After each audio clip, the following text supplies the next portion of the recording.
लाडक्या बहीण योजनेचा लाभ घेण्यासाठी उत्पन्न हे 2.5 लाखांपेक्षा कमी असलं पाहिजे अशी अट होती.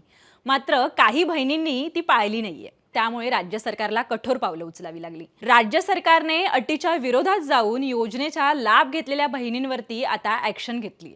काही बहिणींना त्या यादीतून वगळण्यात आलंय. त्याच्यामुळे सगळीकडे चर्चा आहे की आता जे दिलेले हफ्ते होते ते आता परत घेतले जाणार आहेत का.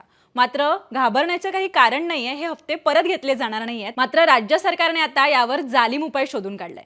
तो म्हणजे ई-केवायसी. हो, लाडक्या बहीण योजनेचा लाभ घेण्यासाठी तुम्हाला आता दरवर्षी ई-केवायसी करावी लागणार आहे. ई-केवायसी मध्ये तुमचा आधार कार्ड, पॅन कार्ड, त्याच्यानंतर उत्पन्नाचा दाखला हे सगळं डिजिटली अपडेट करावं लागणार आहे. राज्य सरकार ह्याचं ऑनलाईन व्हेरिफिकेशन करणार आणि राज्य सरकारच्या योजनेच्या अटीनुसार जर तुम्ही त्यात बसू शकत असाल तरच तुम्हाला लाडक्या बहिणीचा हप्ता मिळणार आहे.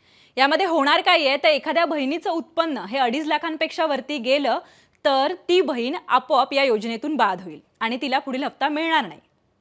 त्यामुळे ज्या योग्य पात्रतेच्या बहिणी आहेत, म्हणजे ज्यांना खरंच 2.5 लाखांपेक्षा ज्यांचं उत्पन्न कमी आहे, अशा बहिणींना या योजनेचा लाभ घेता येईल.